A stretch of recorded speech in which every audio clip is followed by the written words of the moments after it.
But yeah, it's all about the way you think and how to maximise opportunities. Like everyone can say that it's so lucky that these things happen to you. Yeah. And you're like, well, yeah, it's lucky. But then you can make the best of your luck, So it's how you actually manage it. The goal isn't to live forever. The goal is to create something that will. You're listening to Perspective, a podcast for wedding creatives, where we sit down, often with a special guest, and talk about our many years of experience in the wedding industry. Today, we leave the office and take a jaunt across town to visit our pal, Neil Thomas Douglas. Neil reached minor celebrity status a few years ago when he met a stranger on a flight to Ireland. A stranger that shared Neil's face. And then again, Neil was touched by the luck of the Irish when shooting a wedding with surprise wedding crasher Roger Daltrey of The Who fame. Was this luck? You might think so, but perhaps there's more to luck than meets the eye. We discuss working with opportunities, even if they don't present themselves at first glance, and how you can benefit from a little control. We take dangerous steps, so you don't have to, and dive into Neil's head and talk to him about his photography mindset and how he approaches weddings. This episode is another one for all you wedding photographer and filmmakers out there, as we cover controlling situations, composition, and the who's, pun intended, the what's, the whys, and the wheres of wedding photography and film theory. This episode of Perspective is sponsored by With Jack, but we'll get on to that a little bit later in the show. We did bring Neil beers to drink on today's podcast, but as it's 10 o'clock in the morning, well, let's just say there's no what we drinking. So let's just crack in. Hello. Hello. How are you doing? I'm very well. I'm glad to hear it. We're sat in Neil's flat right now, which is, you've got a lovely view of the Glasgow University, I have to say. That's just cracking. Love them guys. What a lovely You're view just to wake giving up away his location here, almost. I'm not going to see the street What's that name or called? flat number. It's absolutely fine. So just before we crack into the topics, we kind of like to debrief about what we've been doing recently this week, or if we shot a wedding at the weekend. Just just general chit chat, pretend there's a water cooler here in the office, Right, guys, what'd you do at the weekend? Oh, Jimmy, football shite. But I don't watch football. And yeah. So what do you get up to? I was in London, photographing a wedding in, don't actually know where it was, near Shoreditch. Okay. And it was like a burlesque wedding. Ooh. So, yeah. I know why you took that job. So there's lots of burlesque shows and stuff like that. And Awesome. Yeah. Cool. Is it quite a big wedding then? About 100 people. Yeah. And it was cool. There's lots of, I got nice light, golden hour in London. Always in good. Shoreditch, Yeah. So It's that time of year, isn't it? It's good light at the right sort of time. yeah, it was wonderful, and took this shot that everyone loves. But I didn't. I took it. So a couple walking by under this bridge with this graffiti on. Mm-hmm. I just took it because I seen the light was absolutely perfect, and it just so happens that the graffiti just said "Love Me Not" on it. Oh, yeah. perfect. But I didn't actually realize that at the time. Just when I was editing, I was like, "Oh man, I'm a genius," So yeah. Yeah. Nobody knows that, so that's an exclusive. Have you done your sneak peek for that yet? Or Yeah, it's up, yeah, man. It's up. Check So you it can out. check that out on Neil's Yeah, Facebook page. Instagram.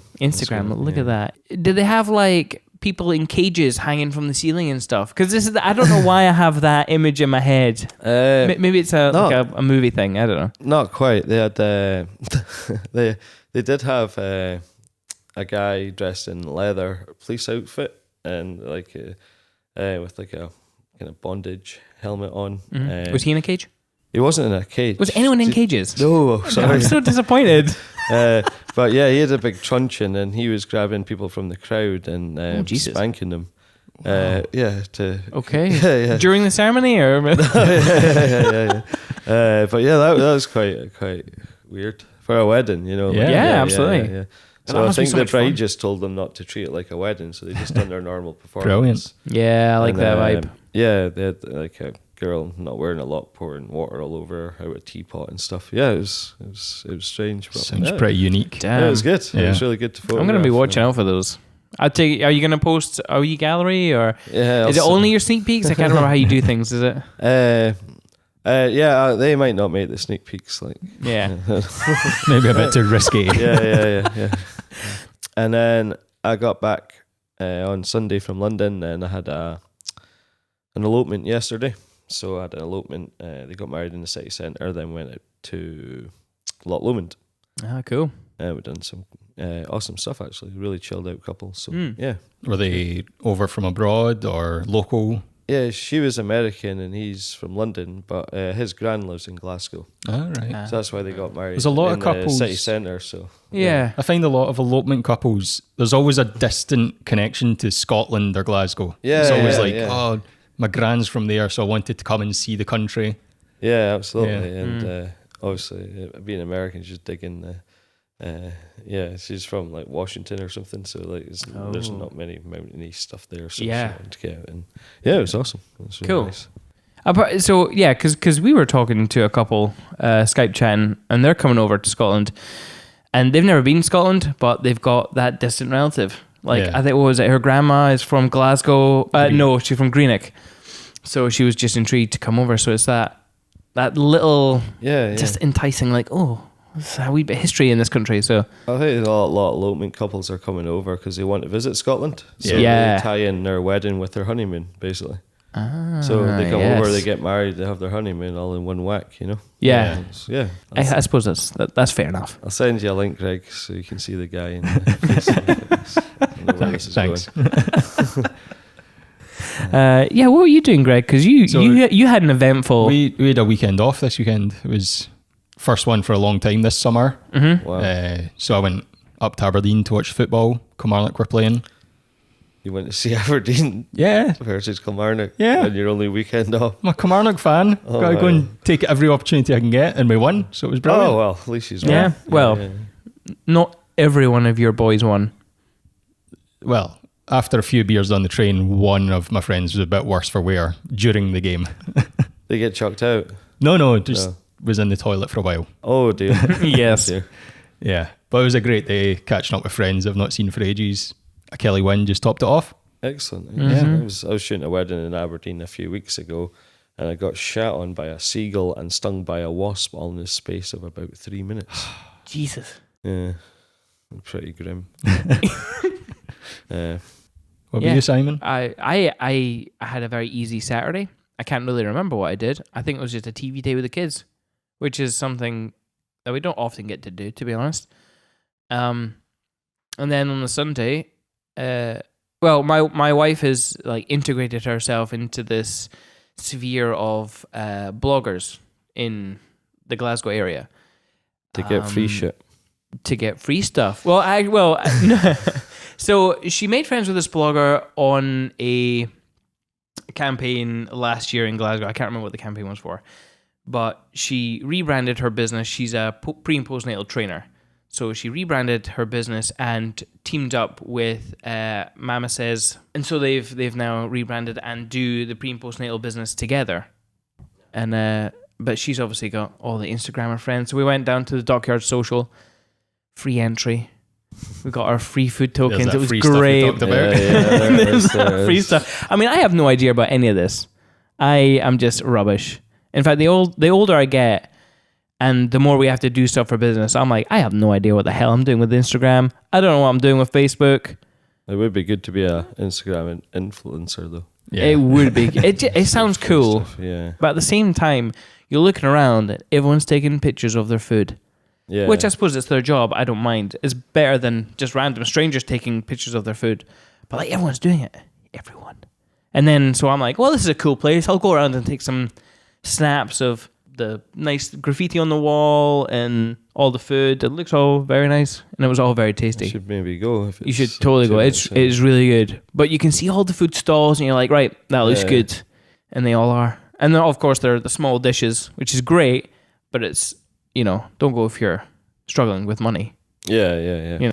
You get carried away. I've been once before, and you get carried away because you're like, oh, I want to try that, but I want to try that, but I want to try that. Yeah. And it's like £5 a dish, and it mounts up eventually because you've tried so much. That's up, man. Yeah. Yeah. You might know this. Is this true that Finnieston has been designated the I don't want to say the hippest place in the world?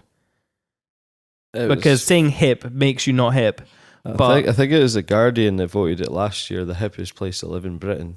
Ah, okay. Yeah. All right. Well, there you go. Not to give my location too much away, I live in York Hill, but I call it Finiston Heights. So, yeah. I mean, I don't even know where Finiston ends and begins. I think my mother-in-law lives in Finiston. Down there, and probably ends at your office. Well, you're in a... Are we? I think we're Anderson. Anderson. You'd be Lower Finiston. Yeah, Lower Finiston. Oh, right. That's what we could call it. Yeah. Oh, good. Lofo. Yeah. So we've just launched the podcast. It's now live. Episode 4 has just gone up today.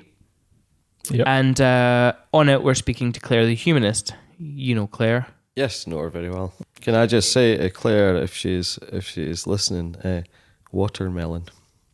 Watermelon, okay. And that's it. I can't go any. I can't go any further. Damn, now I'm gonna have to ask her. No more. Everyone's gonna have to send them like DMs and Instagram. Tell us. Yeah, someone find out what watermelon means. But yeah, so we're drinking. We have a quake ceremony with your whiskey that you were gifted from Christopher and Victoria. This is going quite a way back. Oh yeah, it was a very long time. So we've had this whiskey in our office for a while. Yeah. But obviously you don't drink whiskey, so you kindly on the podcast, I said we stole it, but you kindly gifted us it. So as a thank you, we actually went to Grunt and Growler and we bought you £30 worth of gift vouchers. Oh, that's amazing. For beer and stuff. So there you man. go. I've got my growler up there. Yeah. So there you go. I'll get top. Thanks so much, guys. So that's a replacement for the whiskey. Thanks very much, dude. So Yes. I appreciate that, man.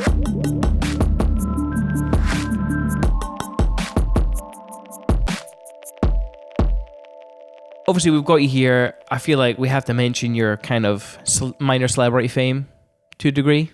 I'm sure everyone speaks to you about this, so you must be hating the mention of it. But like, where might people know you from? Where might people know me from? You on the doppelganger story, don't you? Give us anything you want. Yeah, so I was going to a wedding in Galway, to photograph a wedding in Galway. Got on the plane. I'm always last on the plane because I don't know why people queue up to go on sit on the plane. Anyway, went in. Guy was sitting there. He was actually on my seat. Tapped him on the shoulder. I was like, "Move!" I'm on the aisle seat.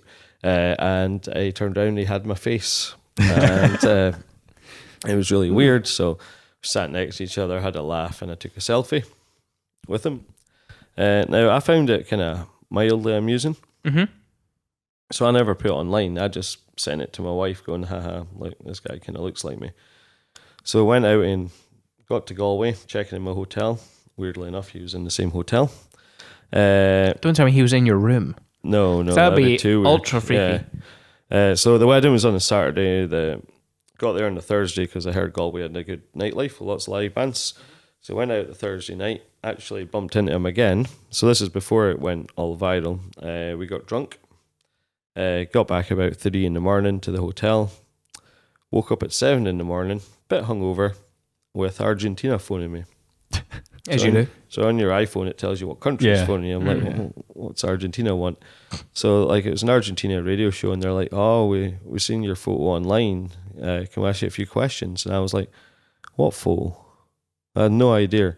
Yeah, being a photographer, you're like, oh, what photo? I'm like, what's happened here? You know? Yeah. Then they're like, oh yeah, the one of you in the plane. I was like, how did you get that? And then I just checked my phone, and I was top of Facebook, top of Reddit, top of Twitter, top of everywhere. Oh my God. It went like all over the world. It was mental. I was in Vietnam a few weeks later, and a little guy, I was on a tuk-tuk in Vietnam, and a 11-year-old Vietnamese kid went, guy on plane.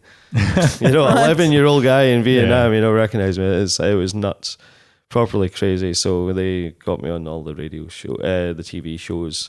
So on radio shows, so on 8 out of 10 Cats and all that. I was going to say, you were on 8 out of 10 Cats. That's and right. then they tried to get me, actually on that week, they tried to get me to go to New York on the Saturday.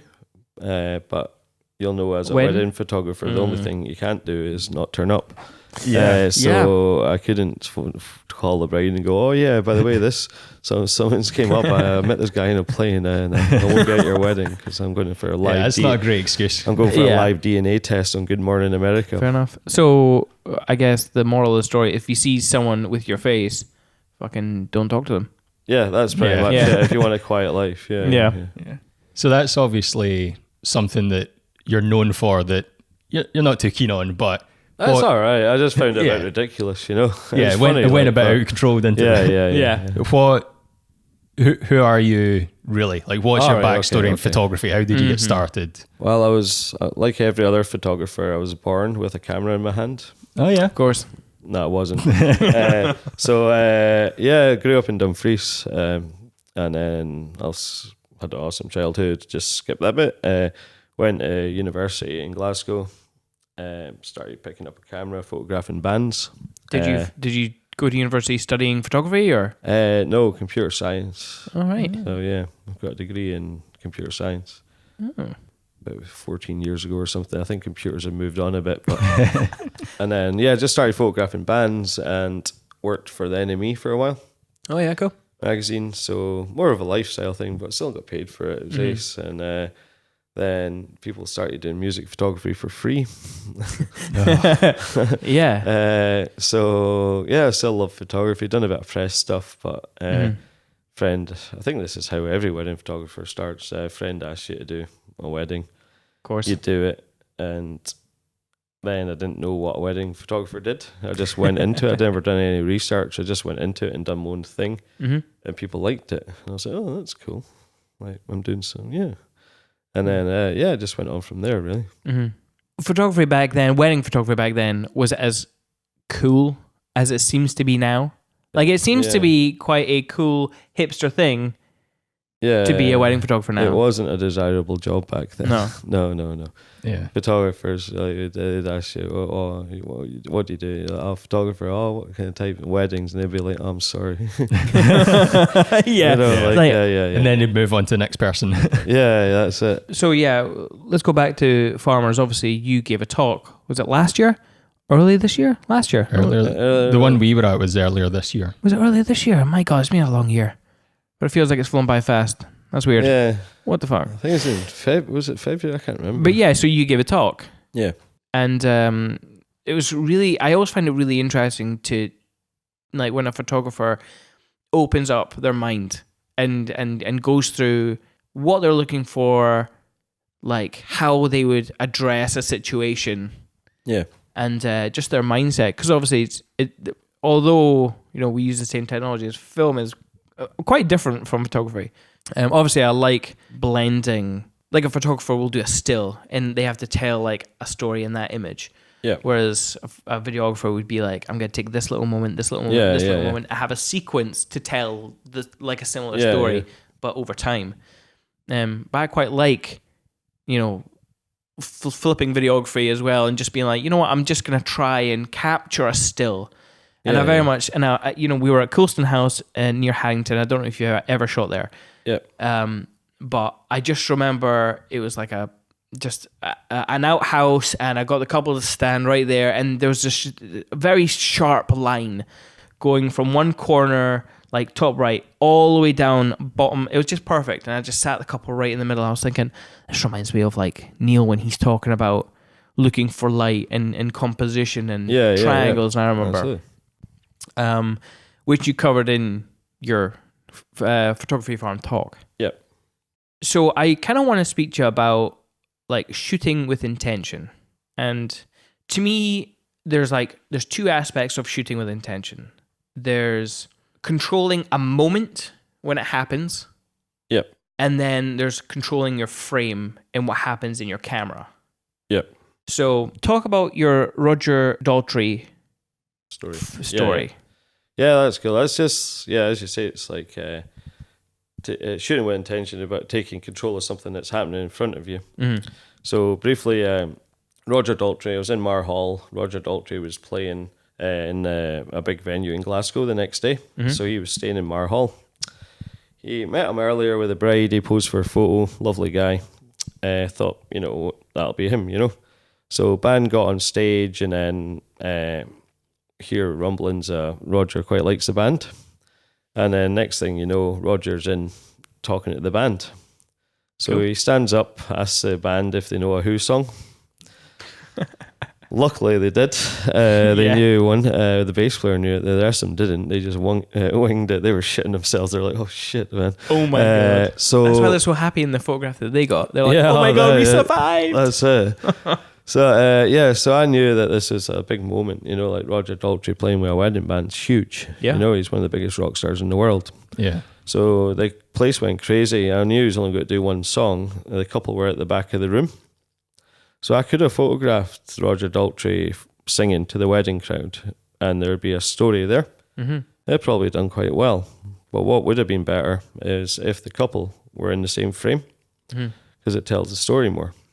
So I had 2.5 minutes. That's the song. Yeah. I knew how long it lasts. Yeah, because I'm a typical Who song. fan. Yeah. So I'm like, and I had to get the couple from the back of the room to stand there and enjoy it. So I literally just barged through everyone, grabbed the couple. I'm like, you stand there, you enjoy this moment. And then took the frame of Roger singing with them enjoying themselves in the background, all in one frame. Mm-hmm. And that's like quite a lot of people wouldn't even think that way. Yeah. They would just photograph Roger on stage without the wedding couple. Mm-hmm. But yeah, I'd done that to tell the story. So for the couple. Mm-hmm. Because how cool is that they're in the same frame as Roger singing at their wedding? Yeah. And it just so happens it's better for press. Love it because it's got a lot of information in one frame. Yeah. Say like a nice tight photo, so they can work adverts around it and stuff like that. That's how the press work. So yeah, they went crazy for it, and it sold to newspapers all over the world and stuff like that. And yeah, that's it. Yeah. So there was a lot of stuff obviously going through your head at that moment. It's like, this is happening. Oh yeah. And in that instant, you were able to sort of think things through and be like, right, I need the couple. Yeah. And actually physically get them there. Yeah. So you were thinking of making the most of that moment for the couple, for their sort of memories of because best they were role for stuck at the them. back. And, Yeah. and then I was thinking about composition. I was thinking about the story as well. So, So you sort of made the most of that in the moment. Afterwards, when you say the press love it, did you do anything in particular to make the most of the image for the press? Like, did you send it to them, or did they find it? I knew I wouldn't have to with that. Yeah. I knew they would be all over it. So I put it on Facebook and then just wait. Yeah. The Who shared it to 8 million people and all that, and it just like snowballed. Nice. I can't remember the stats on it, but it's crazy the amount of people have seen it. Mm-hmm. And then in come the inquiries, So I was actually photographing an elopement in the middle of Scotland the next day. And while all this was kicking off, I was up in the Highlands with a very little phone reception. Yeah. So every time I could get a little bit of reception, it would be a newspaper phoning me. So I knew I wanted to focus on the elopement. So the Daily Mail offered a 24-hour exclusive. So they'd only be the ones to print it and use on their website.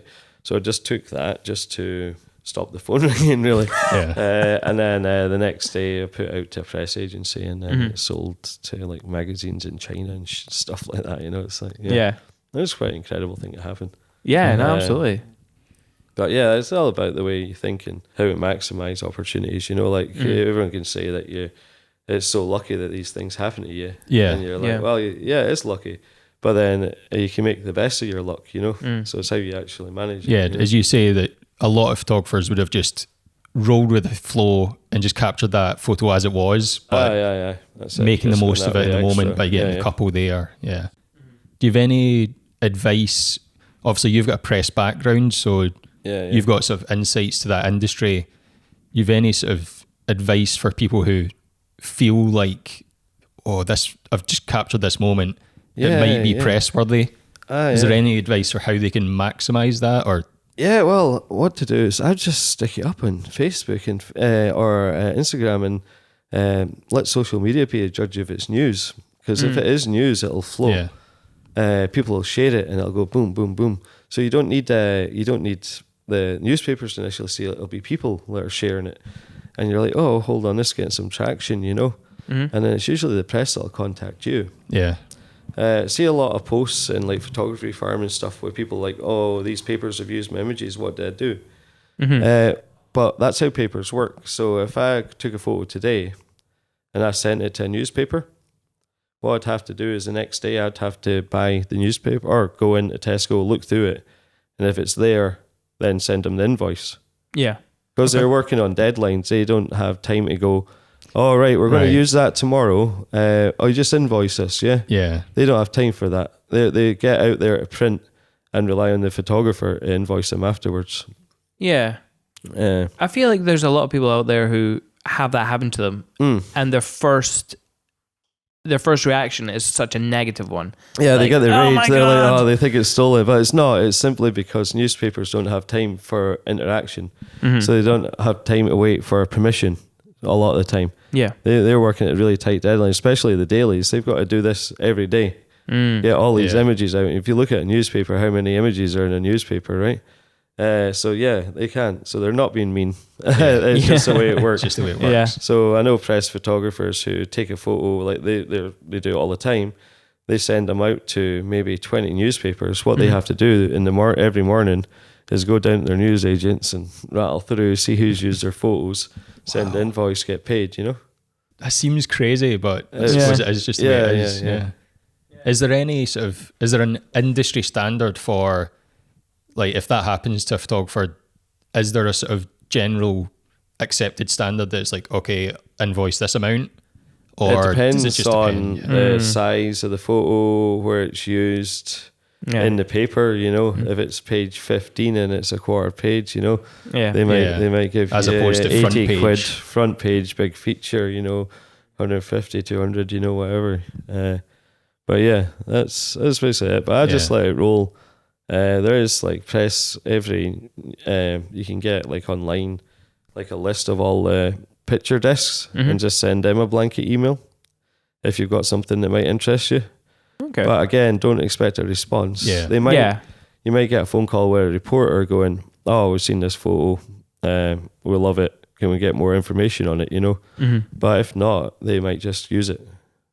Yeah. You have to go and look at all the papers that you sent it to. And obviously this is just the papers. If someone takes your photograph, like say you've got a watermarked image and they like crop it so the watermark's not in it and they use it in like a catalogue. That's a bit dirty there. That's when you're getting into copyright infringement and stuff like that. Yeah, because these guys don't have the time constraints in newspapers, Yeah. So be kind to the newspaper. They're old. They're like old. your grandpa. Right? Be kind to them. Yeah. They won't be around for too long, I don't think. So there we go. Yeah. If you've been listening to the show, you'll be familiar with Ashley Baxter, who we had on to talk about her experiences in the wedding industry, why she left, but also about with Jack, her insurance company. Ashley built her service from the ground up, tailoring it specifically for creatives. Whether you provide a service like design, development, and photography, or offer advice to clients, with Jack is definitely for you. It's focused on creatives. Insurance shouldn't be complicated, so with Jack has made every step easy. You'll do with one form and one Jack, so you can sign up, get covered, and move on with your day. With Jack is all about bespoke insurance for creatives. Simple. That doesn't mean more forms or faff, it means less. It's not about endless features or stale service, it's about one solid policy and the personal touch. Bye-bye unnecessary fuss, and hello creative friendly insurance. Be a confident creative. When you speak to a photographer, a lot of them say that they just go along with the day, they don't take control. They're very proud with being like kind of hands off at a wedding. Yeah. But obviously there are certain situations where you're going to want to take control. There's a different way of looking at it as well, is that it's not, you don't have to interfere all the time to take control. Yeah. So you can take control in different ways. So if you walk into a bridal prep room and the light's shit, when you make the light better, you're not interfering with the day. Yeah. You might turn off that spotlight. You might close the blind behind the bride, but have the one that's the windows, so the window light's just hitting her from the side light and stuff. Yeah. So close the blinds, make your own environment. Yeah. Photographers go, I walked into a bridal prep and it was utter chaos. There was just rubbish everywhere and stuff like that. Fucking clean it. Yeah. Don't complain about it afterwards. So So there is little ways you can interfere, but you don't. They won't notice. They'll be like, oh yeah, cool, he's cleaning. Because there's like 6 bridesmaids now. There's going to be mess, I just create a clutter corner. I'm like, girls, any shit, just put it in that corner, eh? Yeah. And then boom, it's out your photographs. But yeah, I hear that. Oh, the light was shit in groom prep. Yeah. Oh. Probably wasn't. There's probably a window there. You just didn't make the most of it. Yeah, go in, switch off the horrible orange lights and get them close to a window. Yeah. So it's little things like that, and they're not going to go, oh, the photographer, man, he's just so interfering. He made me stand next to a window, and he took this awesome photo of me. What a dick, What a dick. They don't say that. Coming in, switching off the lights. Came in, cleaned the bridal prep room. Wow, it was just awful. It was just awful. Just so interfering, just. When I go into a prep room, I'm always like, right, where can I turn the lights off? Because this orange light's horrible. Yeah. But the tidying up stuff, I would only move stuff if it's like in my frame of a shot that I'm about to get. Yeah. But we do I think have. that's quite calming for the bride as well, because when she's putting her dress on, she's like 10 minutes to go, and the place is a shithole. That it just adds to the stress. Absolutely. As you can see, I don't like. Got some feng shui going on here. Yeah. I'd say the good side of minimalist. It's not too crazy. Yeah, it's not. It's not too bad. But yeah, I think other things like without interfering, you can give advice. So I always say to a bride, if she's got a big long dress, she's not used to walking in that. So I'm like, look, just take it easy when you're going down the aisle, so you're not looking at your feet all the time. Just enjoy it, and that means that she can see her guest's reaction to her, and she's not staring at her feet. It also means I get a nice shot of her. Yeah. So it's little added bits of that, and I always get commented on it. Like the bride's like, "Oh, you're really calming and stuff," or that worked ace, Yeah, absolutely. Do you do any of this before the day as well, or is it mainly just on the day, sort of being calming? Because we've got a link that we send couples. Yeah. But they're going to read that a couple of weeks out and then forget about it. On the day, it's I always say they're walking down the aisle one before they do it and stuff like that, and little bits, Yeah. But yeah. How well do you get to know your couple before? Because obviously you do quite a lot of weddings. Yeah.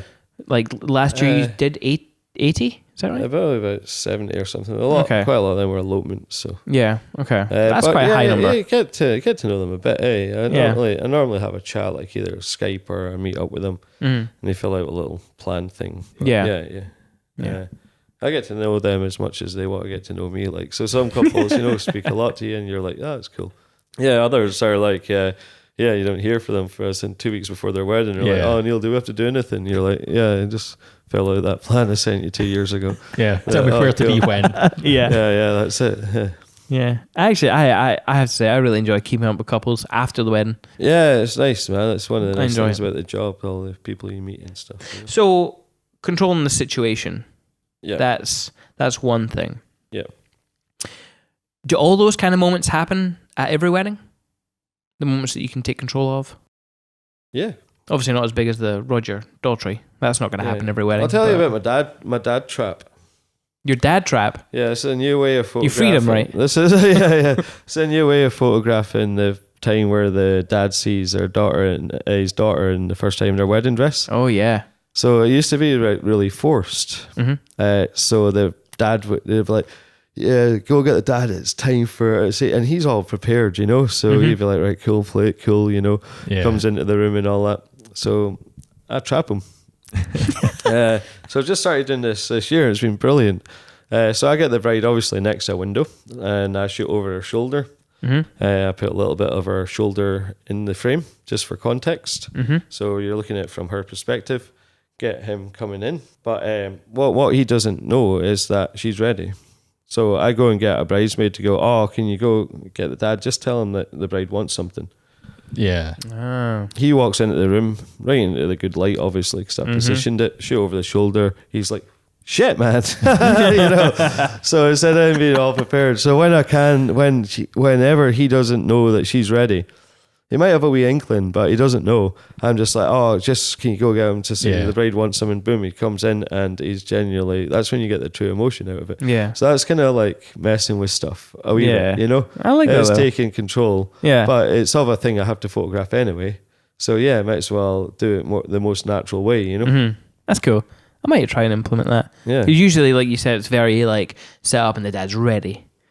He's ready, he's prepared, he's But if you can get an opportunity to catch him off guard, and Yeah, I'm at a wedding just now where we got the father to just go down by like the pier bit, like just down by the water, and the bride was just, I think he knew, but he was quite an emotional guy, he was quite nervous. Yeah. So we just got the bride to walk quite far, so he could see her from quite far away, and you can see him just, the closer she got, was just like tears all the way down his face. And lovely, man. Yeah, I suppose that's not really a dead trap.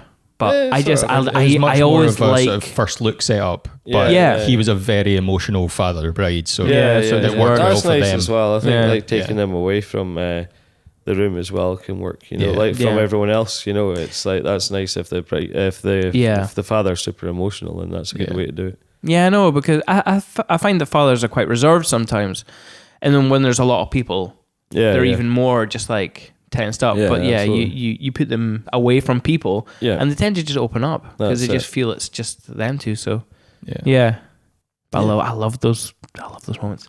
I love good. emotional dads. But moving from controlling a moment to controlling what's on your frame. Yeah. Because to me they're very different.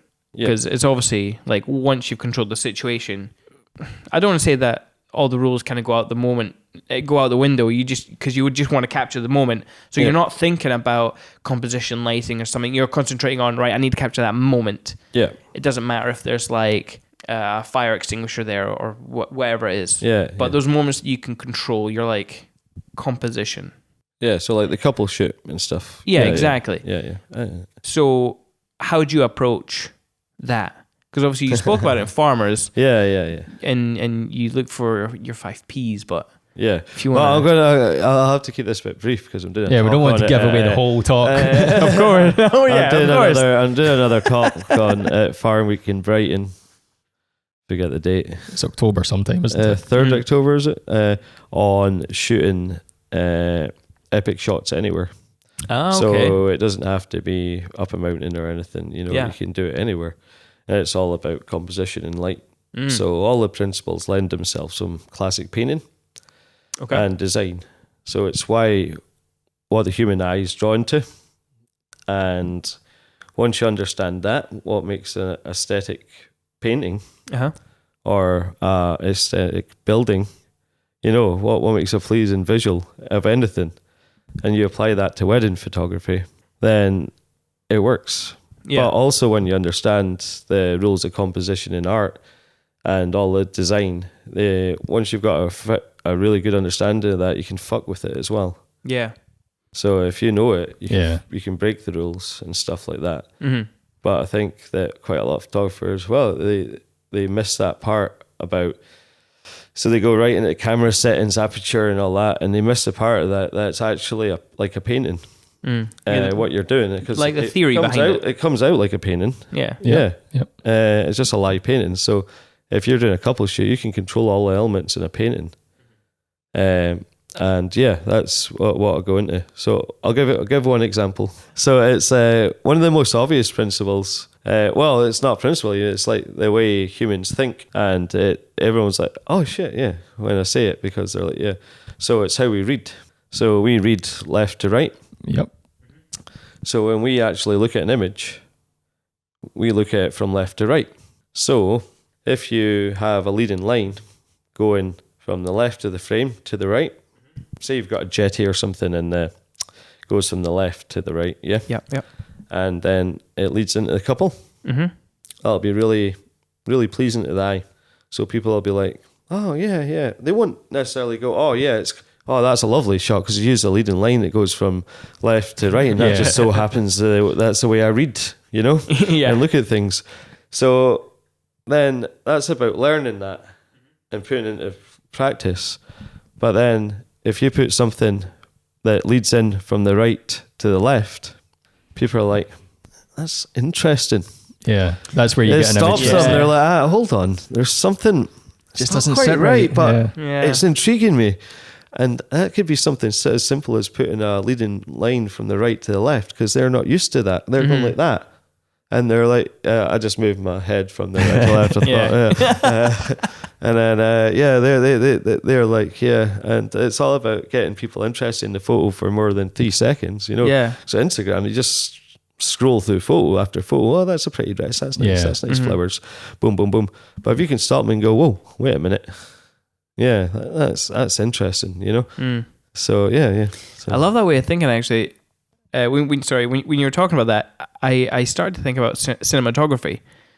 Yeah. And the fact that, like, we're almost trained to understand the aspects of storytelling and how our perceptions change. Yeah. You know, so obviously you're talking about reading from left to right and then taking the rules and then flipping it. Yeah. It's kind of the same way with film, in that you could take an image, put it in front of some, like change the order of a sequence. Yeah. And then you almost change the meaning of that little sequence. Yeah. I find that really interesting. Yeah, no, Like, absolutely. The thought process, and like if you're really intentional with your editing or your composition, how that affects like what the picture represents. Yeah. I love that. Yeah. There's a lot of underlyings of things that your eye sees without you knowing, really. Yeah, But absolutely. as photographers, these are things that should But be sort of learning and implementing. You can portray like calmness or edginess even through like a line, you know, like you know the way that you use it, you know, the way you compose the image. It can be a really peaceful image, or it can be edgy. It could be the same scene, but the way you've composed it just completely changed the dynamic of the scene, you know. Yeah, that's awesome. Do you let the composition affect how you pose a couple?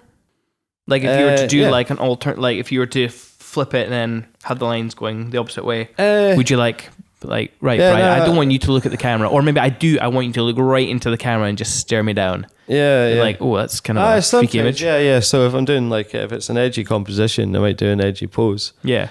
Or I might do a really romantic pose, just, you know, it's just complete opposite of the composition, you know. But no, but I do think about stuff like that, yeah. It's... yeah. I wonder, I would wonder how many people out there think about these things while they're shooting. Yeah, and it's hard as a wedding photographer because you've got a very limited amount of time. You don't know what the light's going to be like. You don't know where you're going to be. You don't know what the weather's going to be like. You don't know anything, and you've got a very limited time. So you got to pull all this stuff together really quickly. Yeah. And that's where doing it a lot comes in. Or surrounding yourself in art and reading, buying photography books, looking at classic art, going to galleries, you know. Yeah. And the more you familiarize yourself with art and stuff, the more it'll come naturally. Even without understanding the theories behind classic art, it still gels in here, you know. But if you're looking at wedding photography all the time, then that's what comes naturally, you know. Yeah. But the good thing about looking at wedding photography just now is that it's so diverse. Yeah. Nowadays, so it can aid you, you know, but it can also confuse you. It's a pretty dynamic genre, wedding photography, isn't it? Oh, it's like mental. really, it's like it encapsulates so many different aspects of photography in general. Yeah. That can kind of like overwhelm. Well, it brings everything in it, you know. Yeah. You know, like confetti. It's like a sports photographer, you know, like you got to use your continuous focus while walking back and clicking and all that. Yeah. You know, you're dumped in a dark church, man. Suddenly you've got to work out lighting scenarios, and it's all happening live. You know, it's not like it's crazy. Yeah. Is there anything? Obviously, you don't need to go into detail. Is there anything else you look out for that people should start thinking about differently? Like for us, I love reflections. I love contrast and lighting. Yeah. I can't get too much. I think it's the order that you look at things as well, because you've got limited time. So you're faced with a scene. Do you chase a good light first and then deal with what's in the background? Do you pick the background where if the light's a bit shit but the background's ace? So these are the questions I ask myself. I've got a way I do it, but I'm not telling you. Of course, you have to go to the photography farm for that. But is it you know, like what are you picking here? Like it might be awesome light with an awesome scene. You've lucked out. But often, like one view is awesome, you know, with shit light. Not so awesome view with good light. What do you pick, you know? Yeah. And sometimes these locations will be away from each other. So you've got to take them at one location. Do you pick good light with average scene? Do you pick bad light with awesome scene? Yeah. What do you do? As a photographer, you've got to have the confidence and what are you picking and why? Yeah. Do you have a right or wrong answer for that? There's Yeah. not. There's not a right There's, answer. there's Neil's answer, and if you want to know it, you need to go to farm on 2nd or 3rd of October. There's not a right answer, but I think you probably get it. What do you think? For me, I would probably go light first, but really, it would really depend on what I was looking at. But I love manipulating light because you can do quite a lot with that. But then I understand a couple would pick a certain location for the location. So I would probably look at the couple and be like, you know what? I would probably like that would be me. So my answer would be like, okay, the couple are here for a reason. I work for the couple. Like, I'm not going to be up myself. I am hired to do this job for the couple. I'm going to do it for the couple. It's so actually, spot on, scenery. Simon. It's spot on. It's spot on. Is it? Yep, Oh, fantastic. There we go. So yeah, when you face like a situation like that, you're like, what would the couple like? Yeah. You know?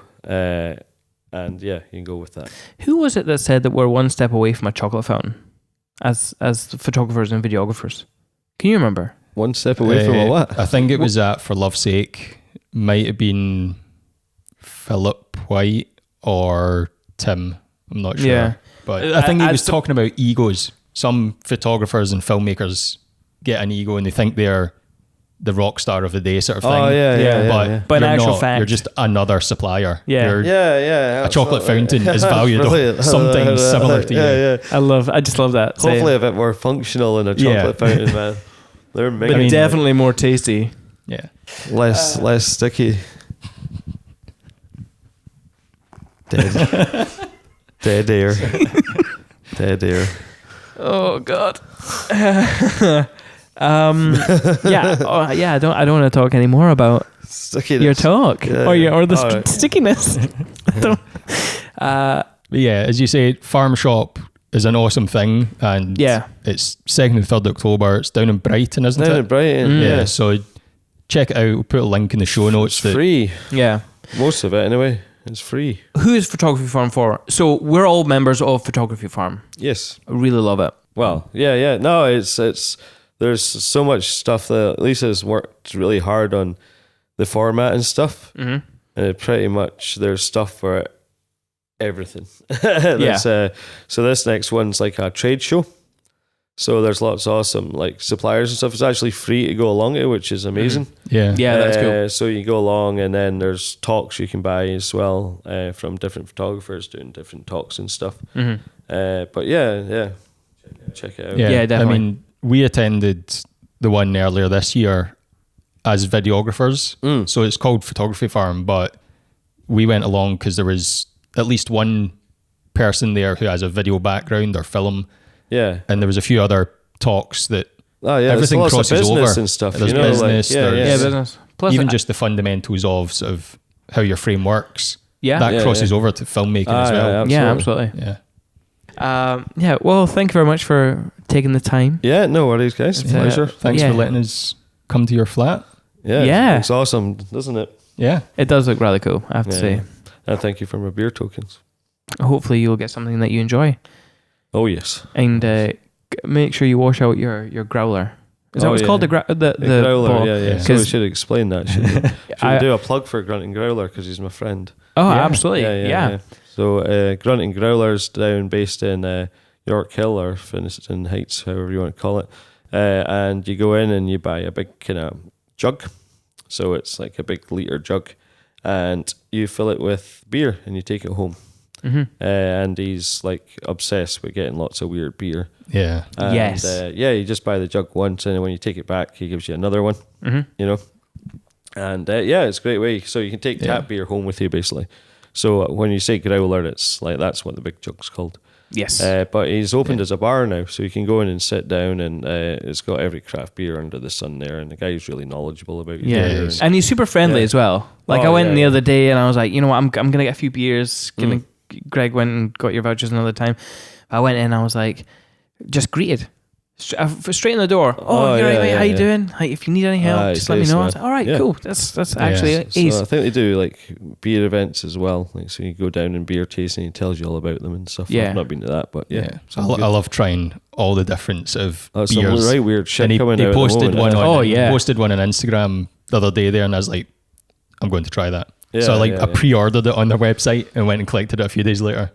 Yeah, it's good. And it's in the same street as Tantrum Donuts as well, so you can have beer and a donut. Well, I was just about to say that because on last episode we had, I don't know if you know Emma Lawson's second shooter, Haley. Yes. She was in the studio yesterday, and we bought her Tantrum Donuts. Oh, awesome, and we ate them all. Excellent. It was delicious. But yeah, so if anyone's wanting to eat some Tantrum Donuts, just up the road, That's Grunt and Growler. Grunt and Growler. Yeah. Perfect Christmas gift as well. Very Glasgow specific, that though. It is very Glasgow Good Neil specific gift as well. Yeah. Very good Neil gift. Yeah. Awesome, guys. And well, thank you very much. We'll let you get back to your edit marathon. Oh yeah. Cheers. Cool. Cheers. You've been listening to Perspective, a podcast for wedding creatives.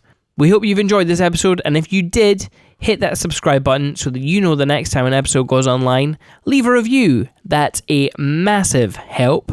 And spread the word by telling a friend. But until next time, enjoy your life.